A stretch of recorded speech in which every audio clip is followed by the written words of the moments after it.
Welcome everyone back to the Pommy in Oz channel. It's another day and I am doing my best to bring the AFLX back. I will bring it back, and I'm doing it with draftees, and I'm bringing across good friend. You haven't seen him since his BA days, but you should be on his channel, Craft of the Draft, if you're watching this video. I've got the great man, Nathan, one of the co-hosts of that show. Nath, how you doing, mate? I'm all right, Pommy. Excited to be here. Yeah, love my BA days, but I've put my energy into Craft of the Draft this year, which has been a lot of fun, second year running, and yeah, keen to follow this, super draft and getting ready to get stuck into these, bottom 40 players that don't get as much love, but are equally as talented.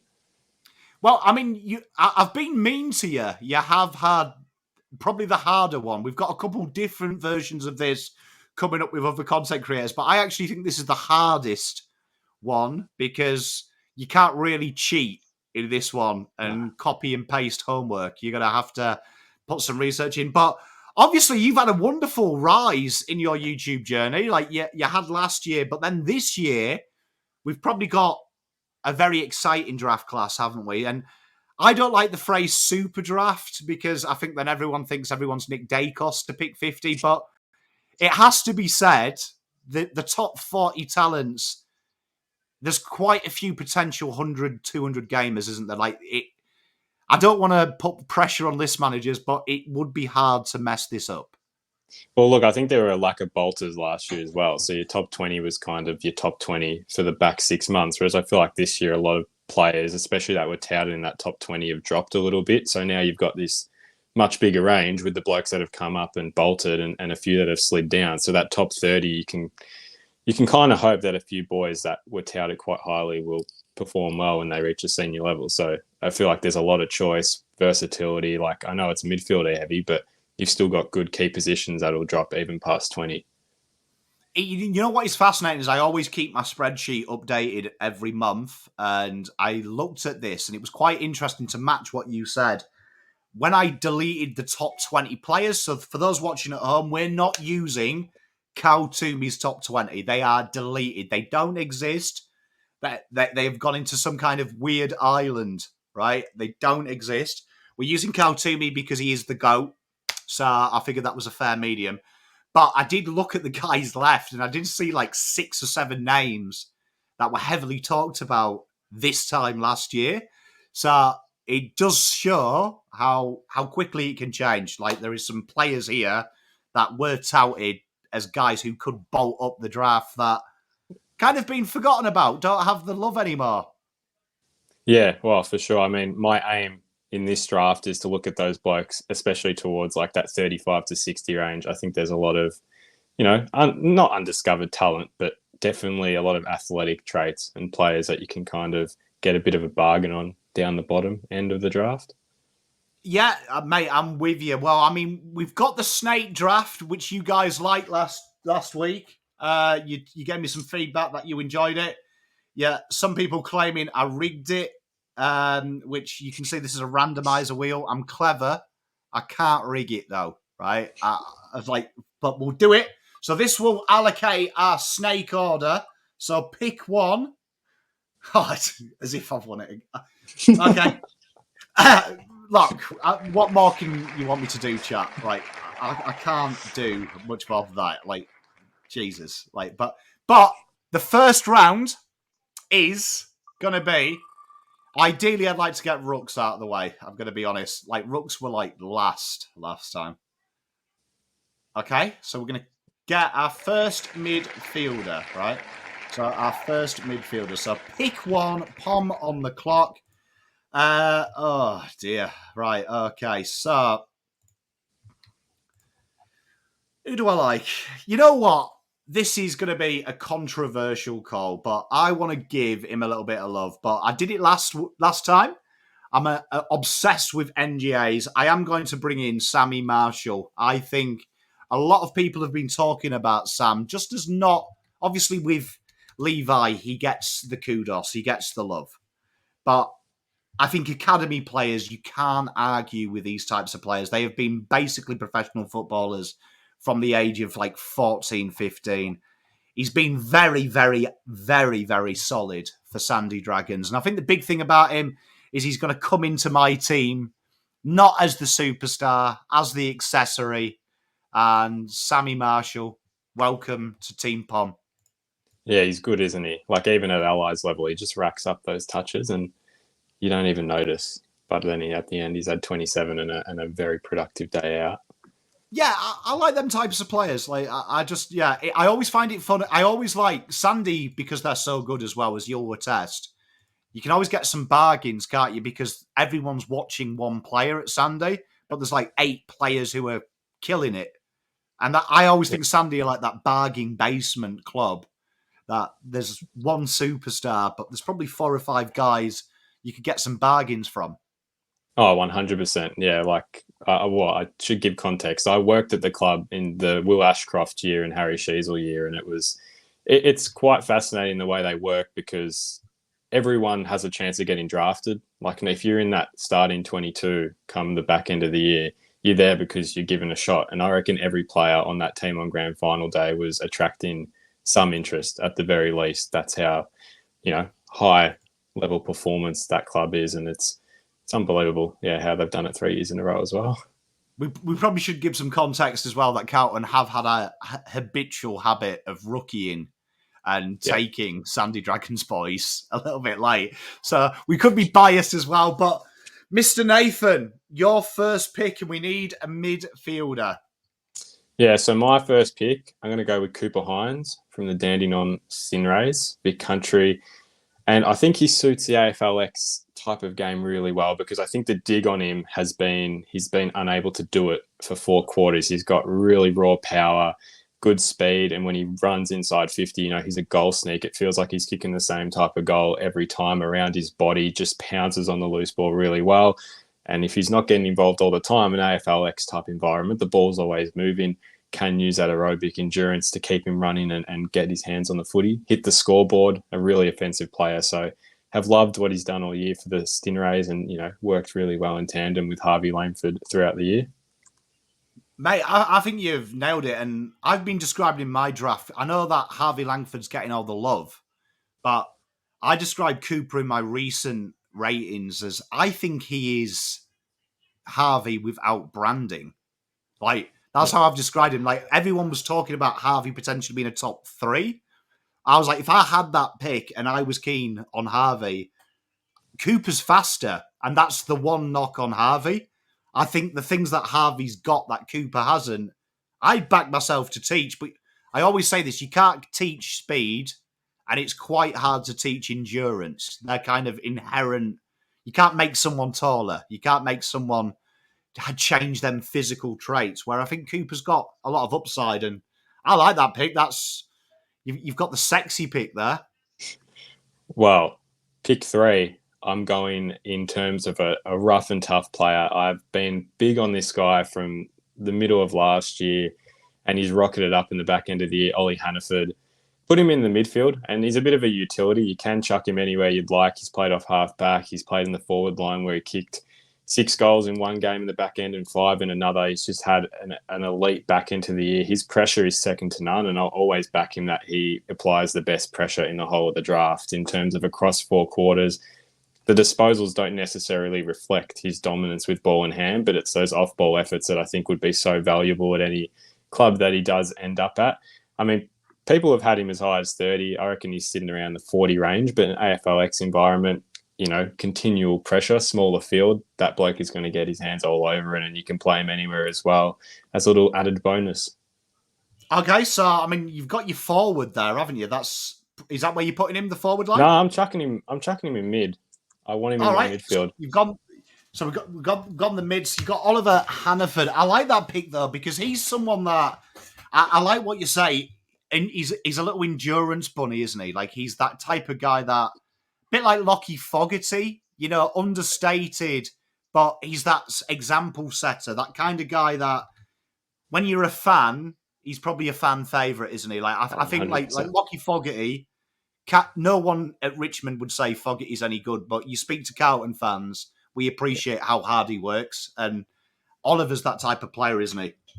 Yeah, 100%. Like, just and he's done it continually. I think his championships probably didn't help his case too much. It was kind of the same, but I think to keep on going, one of those stories of persistence, he's just been there from day one and grinding out his craft, and come the back end of the year, it was really showing off. Especially, I think that forward impact really helped to have such big bags, and they were all really, a lot of his goals were either really difficult set shot goals or plays really crafty out the back and understands small forward craft as well. So I just think he's got a lot to his game that's to like. You can really put him anywhere on the field. Yeah, he's definitely one to watch, and I do think in a game, even big field, when we're talking AFL, how that translates is pressure is probably one of the most important things, isn't it? Like every club, Michael Voss, he talks about pressure like every press conference. So I love that pick. So I need another midfielder. You've gone exciting. You know what I'm going to do? I'm going to bring in my boy. I need a little bit. You've gone with Cooper, so I need someone that is going to be my kind of X factor, my point of difference. And I'm going over to the Oakley Chargers, a guy that was one of them guys we talked about at the start of the show, was anticipated to be higher. I'm going big Tommy G, Tommy Gross at Oakley Chargers. I still love this kid, and I know that everyone has him in that 30 range. Highest I've seen recently, I think, was myself, who had him 24. That's because I'm biased, but I think this kid here is in a draft where everyone's talking about mids who can go forward and kick goals. Even though his championships hasn't been blinding, I still think you can see the way he uses his body. He's quite built as well. I think in an AFL system with proper training, there is something there in Tommy. Yeah, well, he's aggressive and attacks it. My dig on him was I did think he was quite selfish, especially in the championships. I think that was a real negative to his game that he needed to fix and address. I mean, he'd often blaze away when he'd get inside 50, and it was just a knock on his game, but he'd definitely fix that up in the back end, and I was quite negative on him for a while, but then I was like, you know what, mate, you've shown that improvement, so good on you. But he's a class player, and especially when he was all inside Foz and Jagger the whole year, I mean, you've just got to lift, and he lifted. Yeah, and I do feel like that has probably knocked him, because when you're playing with them players, like you'll know at Sandy, you guys have had so many superstars when you were working there. It does really knock them, doesn't it? Like, because they are so eye-catching. It was the same in the Dacos draft as well. His teammates kind of got no TOC because he was so standout. So I reckon that they're a team. I just reckon that if you look at Oakley, all that talk about Foss and Jagger, I reckon you could get some bargains there. Oh, 100%. Like, I mean, it's even worse for players like Zane Cochran, Noah Uze in that type of team, that you're already an outside chance, and then to try and get in a midfield like that, and perform well is even harder. It's just limited opportunity. It's always tough, always tough. Well, the final midfield to go with Tom and Sam. You know what? I am going to do it. I'm going to do it. It's a small field, short quarters. Need a little bit of impact. I need a guy that can run two ways. I'm going to go Ben Camporelli. I've done it. I've brought him in. So, I mean, obviously, you're outside the 30 in the calculations for a reason, but I feel like Ben, obviously in the short format, shorter field, the deficiencies that we've heard kind of amassed a little bit as well. But I feel he's got Tom there. He's got players that Sam Marshall, who's going to be the accumulator. Ben just needs to get on the end of it, drive that in the forward, work hard.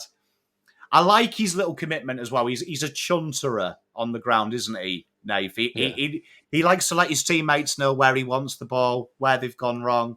Think small field, bit of communication. And he is excitement. I'll give Ben that. Like, Ben, it's exciting to watch, isn't it? Well, he knows how to find the footy. I think he's made that very clear. And his work rate, I'll give, both of those boys, their work rate is exceptional, probably the best in that South Australian crop that we're looking at this year. I mean, I've had digs on both their kicking. That's probably their main issue, and that has to be one of the main reasons that they are down a little, but they'll come into the Blues. They will do it. They will play a role. I don't think they'll be superstars necessarily, but in an environment AFLX, a lot more attention on Ben. I'm sure he'd love that. So, it's a good pick. It's a good pick. Mate, I don't mind it. Tom Gross, Ben Camporelli, Sam Marshall. That's not bad. But you need your final midfielder, and you've got an exciting one. You've gone Cooper, Oliver. You've got two beautiful players there, pressure and body. Who are you complementing it with?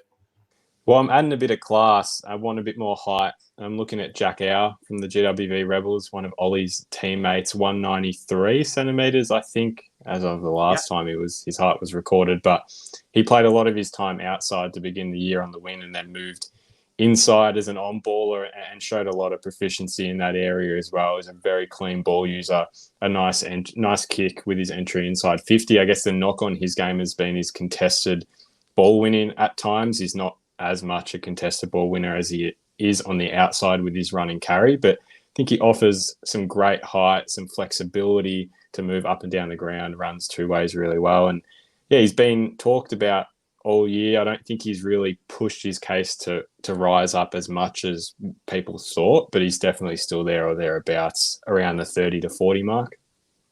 He's definitely one of them players because, like, Bo Allen, we know he's played at halfback, gone up the wing. He's been heavily talked about.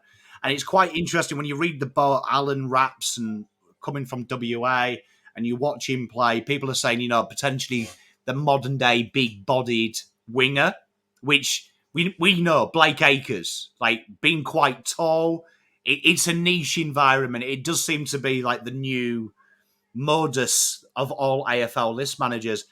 You talk about Jack. I said this a couple of weeks ago. He reminds me of Blake Acres, like understated, and people don't get excited about it. But if you ask any Carlton fan, we used to play Will Setterfield on the wing. We used to play Matt Kennedy on the wing. And when you don't actually have a winger, when you get a winger, you notice, Jesus, they are quite important. I agree with you about Jack, because I see that, and it's probably one of the few positions you can play year one, isn't it? The wing, quite comfortably. I think around that 30s, 40s pick, he could be like understated, brilliant. Well, he's a similar type to even a Joel Frazier. He's, his Rebels teammate last year, and he came into the Dogs and played quite a valuable role. They're both goal-scoring threats as well. I think Jack averaged a goal a game come the end of the season, or if it wasn't a goal, it was, very close to it. So he's just got great running capacity that you can rely on. He's an extremely reliable player. I think he was averaging above 25 touches as an inside mid, but even on the outside, he's averaging around 20. So you just know what you're going to get from him. And like you said, when you have that weapon of a proper wingman, you understand how influential they can be. Mate, I love it. So, there's the midfields. We've got Cooper, Oliver, and Jack for you. I've got Big Ben, Tom, and Sam Marshall. Looking solid midfielders. And a bit like when me and Dylan did this, there's a bit of our personalities showing in the team, which is really important for you watching at home. Always say this, list managers have players they like and players they don't. So it's why draft orders change when you watch all the power rankings. Everyone likes it. But now we switch it up. We have a new position to draft. And I'm excited about this because ideally I want to see something sexy. But here we go. As you can see, we've got ruck, defence, and forward. Boop, boop, boop, boop, boop, boop, boop. Oh, go on. Close. I just like to get ruck out of the way because there's like 4 ruckmen in the draft. So I mean, it's even harder this week. But defenders. So on the clock, Mr. Nathan.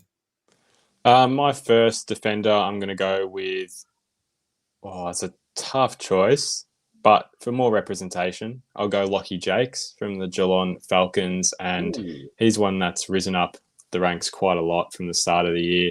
What impressed me the most with him was his athleticism. I still don't think he showed it as much as he probably could. Like, I got to go out and film with a few of these Falcon boys pre-season, and the leap on him is like unbelievable for someone his size. He knows how to get up, and use that athleticism to his advantage, but that line breaking speed, he's got really cool, calm, collected, and we saw that at championships level, especially. I think it was the last game, the Vic Metro, Vic Country game. There's a lot to like about him. I think he'd suit this type of environment really well, and I still think he's quite raw as well. Wherever he does go, I feel like there's a lot to build on with him. I think he's scratched the surface of what he's really possible of this year, and it was still really good. The Falcons are one of them really interesting teams in the draft. I'm not going to say that Geelong and Cotton on conspiracy theories and all that go around. But it is fascinating that when you look at Lockie as well, there's a lot of players that have got similar traits to him, similar output as well, who are ranked in the top 20, top 25. And it is amazing how I don't know if people just don't like Barwon heads, but it is amazing how these guys slightly slip out, and you look at them, and like you say, he's got all them facets and points of difference that the modern day halfback we rave about. And he's kind of just like in situ, isn't he, at the Falcons? Like, no one knows who he is. Like, I'm pretty sure if we said Lachyjack to the average guy on the street, they'd say, is he a South African all-rounder in the cricket? Like, they wouldn't have a clue he's a future draft prospect. Yeah, well, I think he's kind of a product of the Falcons not really having that much star factor this year. Like, have Xavier Ivicic in that middle, but apart from a few really far outsiders like Eden Ibbotson, like Cooper Ward, those types, he just kind of sits around that team as one of your best. The only thing I didn't like about his game is he took way too many kickouts, and it's only an issue because you lose the opportunity to show your traits a lot more, and disposals and those type of things can be manipulated a bit. But I do think he improved that in the back end. It wasn't his role as much and got to show a lot more of that athletic versatility. No, mate, I think it's a great pickup and it's put pressure on here. But I'm looking at my team and I've got a couple of guys in there, Tom Gross, Ben Camporelli, that aren't known for their elite use of foot. And I don't want to be count and drafting mid-teens in 2013 onwards. So I've got to bring in someone who's a good football user, a good user, someone that potentially is left-footed as well, because we know left-footed players give you brownie points when people vote. I've got to bring in Harrison Oliver from the Sandringham Football Club. I'm a big fan of this guy, and I know that in vogue at the moment in the AFL, you saw all the hot talks about Dan Houston, halfback flankers that can kick. Everyone knows my opinion on it. You don't pay a first rounder for a halfback flanker. You can buy them at pick 30. Harrison Oliver strikes me as that type of player that you bring in, and everyone, when we redo this draft in 25 years' time, goes, how did he slide out of the 30? He was a 5-time All-Australian halfback flanker. Yeah, well, he was going to be my first choice, but I did want to be nice and give Lachyjack that representation. But he's been superb. Like that first game against the Allies and the Champs, I think showed you everything you need to know. Just understands his positioning like so well to be able to intercept and get himself in front of the footy 9 times out of 10 are just so clean, especially that day. It was bucketing down rain at Icon, so it wasn't great conditions, but he's just proved that he's backed it up performance after performance. He's that link that if you don't have him in a side, you see the negative influences without him. There's just a lack of understanding of when the ball gets turned over, who's going to be there as your first man to stop that. But he's been superb all year. And he's one of them players that I think, when you're looking at this, like if you were like a mid to bottom 8 side in the AFL, it's probably a position that you can play very early as well. Like give him a bit of space, play him in that back pocket, tell him to get, 15, 20 cheap touches, and then build him up to that kind of key cornerstone of your halfback flank, can't you? Because of his footy IQ, because you can see him just churning, turning over the chains, as they call it in the NFL. You can see him being able to do that at AFL level. Because honestly, when he kicks the ball with his left foot, it is like the first time you heard the Beatles. Yeah, good way to put it, Pom. Love that. Well, I need another defender, and I did get panned in the comments last week for giving Keys love, which I don't know why. Keys don't get love. right, in drafts, and I'm here to bring key love back. I am bringing in Mr. NGA Academy product Adrian Cole. I am a big fan of this guy. This is another one of them picks as well that I always say, as soon as you've got that stupid NGA next to your name, for some reason, everyone forgets you exist.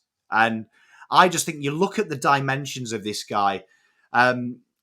According to the recent update, he's now grown a centimetre to 195. Incredibly strong if you've watched him at Sandy, just one-on-one, which I think is rare, because if you go through all the key defense and you listen to your podcast, my podcast, you listen to Dylan, we always talk about interceptability, aerial ability, and then we go, oh, the knock is he might be a bit weak one-on-one. Being a defender, you've got to win one-on-ones, and Adrian has looked good against some of the cream of the crop in this class, and that's going to be a key importance when you come into the AFL. You've got to be able to defend, like as good as you can intercept. At the end of the day, you are a defender, and I like Adrian, and he's so athletic, and he's kind of like the copy and paste all the modern day defenders, isn't he? He's quick, he's strong, he looks good as well. Adrian, welcome to Team Pom. Yeah, he has been good all year. And like you said, the knock usually is their one-on-one, but he's proven that's his main strength. The criticism I had of him early on was speed when the ball goes to ground, so not speed kind of up the ground, but just when the ball comes to ground, how quickly can he track his opponent? But still think he worked on that pretty well in the back end of the year. He's going to prove a pretty good asset, assuming he gets to the Saints. Yeah, well, I mean, would it be funny, Sauce, the master of ruining NGAs and father sons, if someone ruined it for him? But no, I'm a big fan of Adrian. So, I mean, we've got some strong defence here. I've paired the Sandy boys up. Where are you going, Mr. Nathan? Yeah, well, I could go his teammate, Lenny Hoffman, who will also be looked at pretty closely by the Saints, but I'm going to go Bendigo Pioneers boy, James Barrett, who has proved as a very versatile swimman throughout this year. He started down back. I don't think he could get his groove going as well as he would have liked down back. Then, oh no, did he start up forward? Now I'm getting mixed up whether he started up forward or started down back. He started up forward, sorry. He started up forward, couldn't get his groove going as well. I think he kicked multiple games. He had like 3-6 or 2-5 where he just wasn't able to impact with his accuracy, but definitely knows how to win his one-on-ones and take a contested mark. And, defenders are, failed forwards. He goes down back, played a terrific role for the Pios in the back end in the championships. His defensive work stacked up against some of the best key forwards in the crop. So it was awesome to see his rise throughout the year. I don't think he's been talked about enough as he should at this stage. I think has every chance to push in that top 30 on draft night. But if you're ranking him now, you probably sit him in the 30 to 40. But as my key, I like him in this team. He's got all them traits, and I love to say that defenders have failed forwards. There's been a lot of cases, and he's done that quite early in his career as well, where usually we're talking about someone like James, he's 5 years into his AFL career, and then we play him down back, see Liam Jones, see Josh Shackey, see Wiedemann, see Harrison Petty. Like, it's happened early, and I mean, there was probably calls as well, wasn't there, towards the back end of the year with his form and how Bendigo were in the league. It would have, if you were picking like an All-Australian from that, he definitely would have been in the conversation at fullback, wouldn't he? Oh, yeah, for sure. I mean, the fact that I think they lost their last 11 games of the year, which, to put that in perspective, it's like losing the last 4 months of football without a win. So he would have been their best on for at least half of those games in the back end of the year. He was just superb, stood up every week. And I think if they had a bit more forward penetration, he probably would have been flicked back in that forward line. And he knows how to hit the scoreboard. He just couldn't do it accurately. So there's a lot to work with a player like James. And the form, like we're saying, I always think that's something that, maybe puts recruiters off and maybe puts fans as well off. But the ability to constantly be peppered and stand up shouldn't be understated, because the step up from this to even state league is huge. So having that assurity will hold him in good stead when he's playing with full-grown men who are the best of class.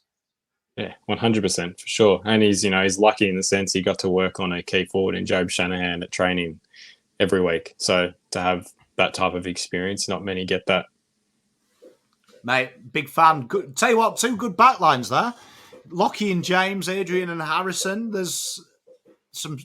Tell you what, you can see my penchant for ball users and strong defensive players, and I kind of like that because I value it more behind the ball than I do on the ball for some reason. Yeah, that's a fair call. These are exciting teams. I'm loving it. I wish we could actually say now I want it back. You kind of. Honestly, it's my guilty pleasure. It's my guilty pleasure. I won't stop doing these until the AFL say AFLX is back with kids, like back. Oh, there's nothing like AFL Academy v Footscray on an AFLX pitch. You get a lot more out of it, mate. And also, I think it would bring some exposure in a more light-hearted way for these kids as well. Like, I think it would be a good. We've had no football for like 8 months. It feels like. Wouldn't this be great if this was going on now? Bit more relaxed. You had the state teams, and it was almost like NFL tryouts. It'd be great. Yeah, never know. Maybe one day. Tell you what, commissioners. But we are now. We've got our defense. We've got our midfield. You need a ruck. But we'll know. It is going to be ruck. Okay. Oh, there we are. So it's going to be rucks and then forwards. And you get first refusal, which does help because we haven't got a boatload, let's be honest. Well, again, I'm going to go slightly out of the box. Maybe it's not. But I'm going to continue my love for the GWV Rebels and go with Floyd Burmeister, who is very much a name floating around who needs to be discussed a lot more in terms of his rawness and upside. Generally, he's been terrific for the GWV Rebels in the back end of the year. He's extremely athletic, a farm boy, so he's got a good bit of strength, even though he's not, physically as built as he can be right now, but he's still so young and got a lot of great potential. He's a clean ball user as well. Was really good moving inside 50, so he's mobile in terms of a ruck that suits the modern game. He's definitely one that should be looked at a lot more. I guess he's got a little less size on him for a ruck. I mean, we saw that against when Vic Country played SA. Alex Dodson did get the better of him quite easily. So it's not his main strength, that ruck ability, but it's still being built on. We saw it a little more towards the end of the year, especially that prelim final against Oakley. I thought he was superb. Would you also say that if you were a recruit and you were watching, like particularly the country games when he was playing, that ability to be the relief ruckman comes into it? Like the fact that he's 198, he's only 18, so you presume he grows.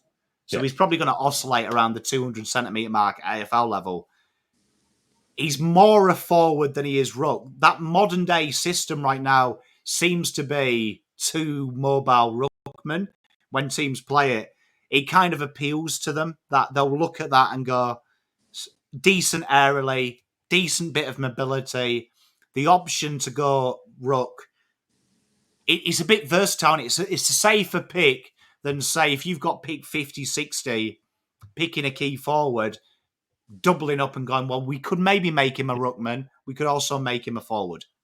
Well, what I love about him as well is he attacks every aerial contest like you'll never believe. I've never seen a bloke who looks like he's going to break his arm every time he comes to ground, but just comes out of it like nothing ever happened. Like, he's such a great competitor, and I think, like you said, you take that, someone who's going to be a bit of a mix in your team as that forward ruck hybrid, but he's definitely still very raw. If he got drafted, he wouldn't play next year, I wouldn't think, but there's still a lot of opportunity for development and growth in him. You know what? I'm not going to cheat as well because I picked Dodson last time because I won it. So Dodson, I've already talked about you and I love you, but I'm not going to pick you. I'm going to go Kyle Guerin from the West Perth Football Club. I'm a big boffin for South Australia and WA. I do like looking outside of Victoria. And I look at this kid here at 199 and he's everything little bit older than his peers, it has to be stated. But I really like what I've seen of him. I like the way that he positions himself at the contest, which I think is really important when you're looking for that. He uses his body well. I have shades when I watch him as well of, I would say, a likable Sean Darcy, right? He's a likable one. When you watch Sean Darcy and he like bodies players, you hate him.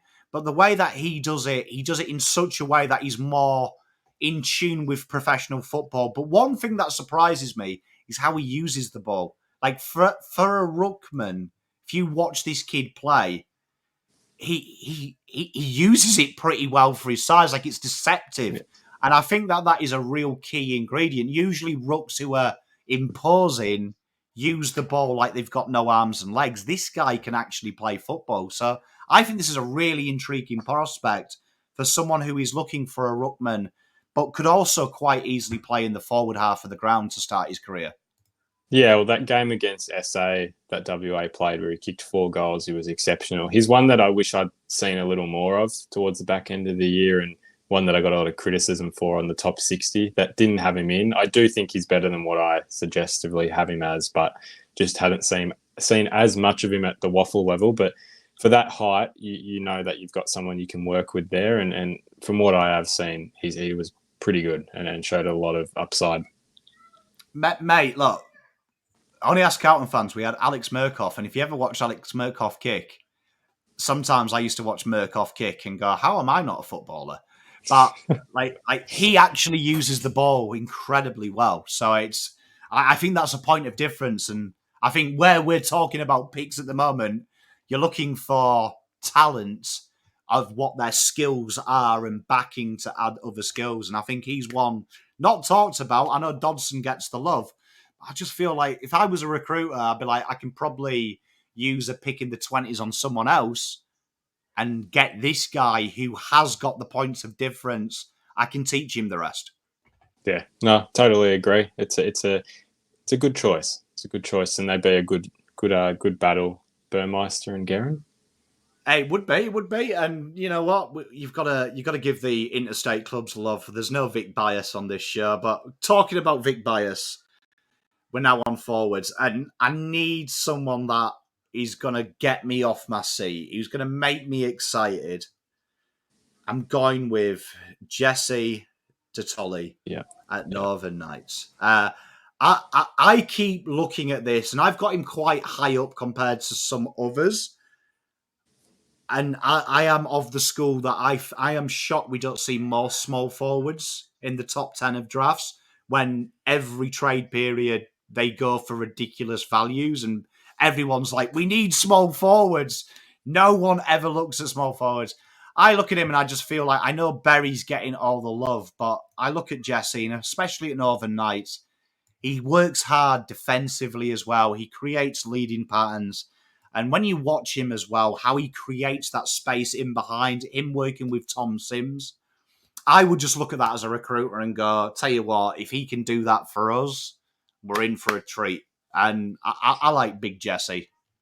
Oh, yeah, he's been superb. He would have been my first choice as well, with that excitement that he brings. I've always labelled him as the sneakiest player inside 50, where he will absolutely turn his opponent inside out and he'll find the ball uncontested inside 50, which is just an elite skill to have at the next level. To have no pressure on you when the ball's coming inside 50, he just finds it every time, and he hits the scoreboard quite well. Like, the amount of times he kicks over 3 goals in a game for a small forward type has been quite impressive. That's a good pick, Pom.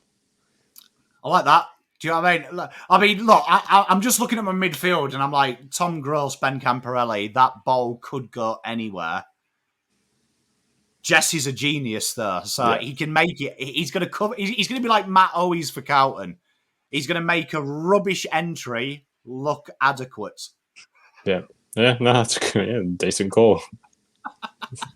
Okay, well, we need a forward from you. Okay, my first forward, similar kind of line of thinking to you in terms of work rate and scoring capacity. Jasper Olga from the Oakleigh Chargers, who originally a Gippy boy, but he moved down. Was born in Melbourne, and he's played his footy at the Oakley Chargers, and initially his start of the season kind of felt like he's in a team too good for the opportunity he needs to be, presented with, and he wasn't able to hit the scoreboard that often. But come championship time, his work rate to move all the way up to defensive 50, push back, he's got a great marking capacity for a smaller forward overhead, which has been really impressive to watch. At ground level, he's really crafty as well. Hit the scoreboard, 3 goals plus on a few occasions each year. So understands his craft really well. Similar to Jesse Detoli, I just think the difference with those two, Detoli does it a lot more in the midfield part of the ground, whereas Jasper Olga's just there for a bit of relief when he does push up the ground. But I think equally is damaging inside 50. I agree, and for those who watched my video the other day, I told you how you can go back and watch all the state league games, all the league games as well. If you do want to check a game out about Jasper, there was the South Australian game where he took the mick, didn't he? The 3 goals. And what I like about this guy is he's not that traditional small, is he? Would you say this is probably? I don't like using comparisons, because I think people instantly assume when you say this player plays like this, they think big scale that, you're saying he's Dustin Martin. Like year 1, he's going to be Dustin Martin 2017. He reminds me a lot of Jack Martin. And what I mean by that is limited disposals. He might not get 30, 40, but short amount of disposals, but his work rate will make up for that. He'll get 8 touches, a couple on the wing, couple at half forward, but he'll end up with 4 goals, and you're like, how's that happened? So I really like that. And I think at the end of the year, didn't he went as a permanent winger as well, which shows he's got endurance, which obviously Jack Martin and them players didn't have. So real good option, isn't he? Yeah, 100%. If you think of any mark Jack Martin has ever taken, that's how Jasper Olga takes marks. Like that real stretch in his, with his arms, that's that type of player you're getting. So yeah, quite exciting. I think he's, again, one that will drop down probably after 30, but you've got a lot of value there. Mate, I love it. And we need one more forward each. So you are on the clock, Nath. Well, I'm tossing up in my head. Do I go a key forward? Do I go another smallish, medium type? I think I need to go a key forward. My other option was going to be Archer Day Wicks, but I am going with Tyler Welsh as the SA key forward, who, similar back to Cooper Hines, they make impact in spurts, and when they do it, it's absolutely unbelievable, but they can go missing for 90% of the game. Not as bad as Cooper Hines, I must add, but when Welsh gets going, he'll kick 6 goals in 10 minutes. And I watched that game, he kicked 8 goals in at 18s level, and the brutal honesty was he was actually kept quiet for 3 quarters. He only kicked 2 goals, and then his opponent just completely ran out of gas, and he kicks, I think, 5 goals in the last quarter. So he does understand how to manipulate his body to get a bit of leverage, especially later in the game when his opponent's dying out, uses physicality so well. His contested ball is really good. Still think he needs a bit of work at the drop of the ball. A bit hit or miss sometimes in his ball use, but you want a forward who's going to take you a contested mark and hit the scoreboard 5 or 6 times in a matter of minutes, and Tyler Welsh is your man. You know what? I love the fact you're giving him huge raps, because I feel that I know everyone's giving Shanahan love, everyone's giving players like Harry Armstrong love. I think what you said there is, when I look at a key forward, I hate this talk of work rate. Like Charlie Curnow cops the hate. Jesse Hogan's copped the hate his entire career. So has Tex Walker. When they're not kicking goals, what are they doing? Maybe I'm simplistic. I want my defenders at best to defend. I want my forwards to kick goals. And when they do, they're like London buses. It's 4 or 5 in a row. Yeah. And Tyler's ability, I think he's way better than where he's touted to go. And then I also look at where he's going. He's going to learn off Tex, who is the master manipulator, isn't he? Tex Walker is the master manipulator of, he only needs 2 minutes. And once he's had 2 minutes, it's 12 points swing.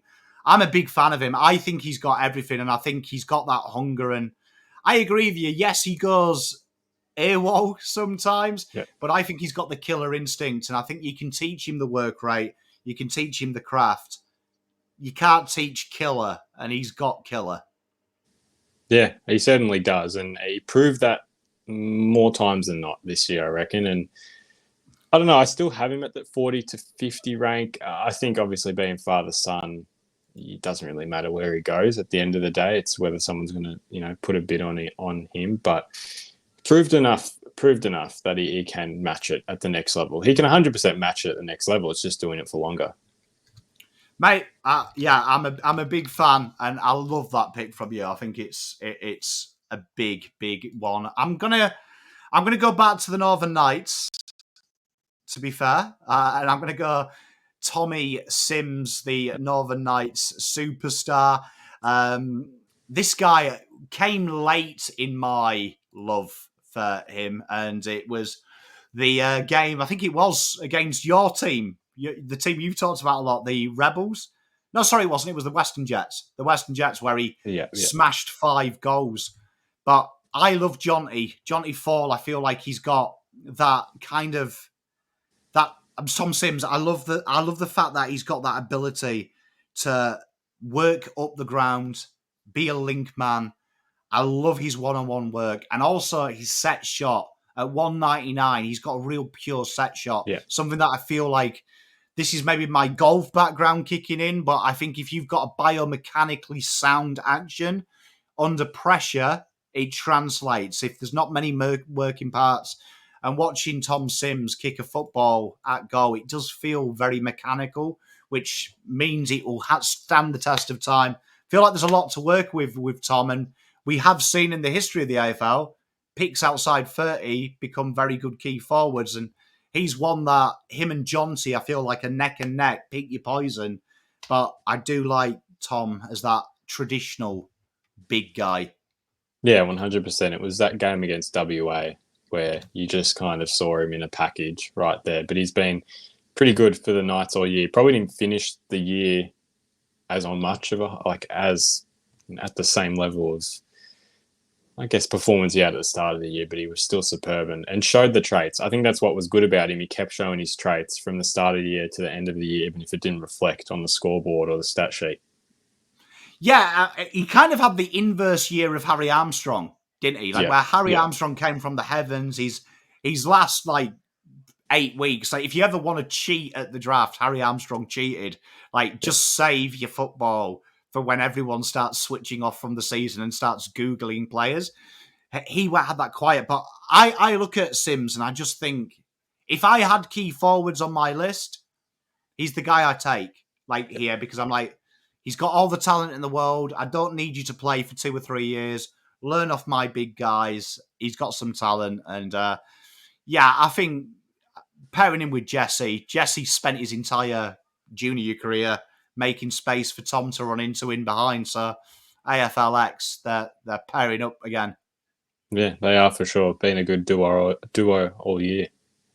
Mate, I like it. So the teams now, you'll see them on your screen, but team craft of the draft is Lachyjack, James Barrett, Floyd Bergmeister, Cooper Hines, Ollie Hannaford, Jack Jasper Olga, and Tyler Welsh. And Team Pommy, Harrison Andrews, Adrian Cole, Kyle Guerin, Sammy Marshall, Tom Gross, Camporelli, Dottoli, and Tom Sims. Real strong teams. That is, it's literally, that's a great battle, I think. Yeah. Oh, it is. When you get the boys that are under the radar, they're all so competitive because they know they're not a lock for anything. So you just get this battle of everyone wanting to show their traits. It's unselfish football. It'd just look great on an AFLX field. I've got to say, the ruck battle, I reckon, would be the best ruck battle we've ever seen in AFL history, potentially. That's 2 guys making a name for themselves, going hard. Oh, 100%. Would love to see it. You never know. One day we could get it. Hey, well, they'll remember this show when they steal the idea. But Nathan, what have you got on? Obviously, the draft. We are in Draftmas now. We've had Trademas. It's now the season of Draftmas. It's like Halloween to Christmas. What have you got coming up, you and the boys, down your way? You must have loads of content for us all to check out. Yeah, there's a lot. If you follow us, Craft the Draft, on the socials, we do a lot of graphics on there, a lot of infographics on the YouTube channel. You would have seen Dylan Alexander on Pom's channel last week, and we've got him filming a few videos with us next week in the lead up to the draft. We unfortunately did a few videos in just about 3 or 4 months ago, but all the audio was stuffed and we got abused for it in the comments. That the one video we did put out, learn how to use your microphone. So we have learnt from that since then. That'll come out. And yeah, John T. Ralph Smith, who's my co-host for that, he's done a lot of interviews with a lot of the country boys and told their stories a bit more outside of football, which will be coming out as well in the lead up to the draft. So an exciting time. Make sure you head on there. Links are in there for all their socials. Make sure you go over there, say Pommy says hi. Nath, mate, love what you do and can't wait to tee this up again. It's been a long time coming. And enjoy the rest of your week and make sure you go and like all of his videos. If I don't see them likes go up, I'll come for you. But thank you very much, Nath. I really appreciate your time today. No, legend, Pom. Love coming on.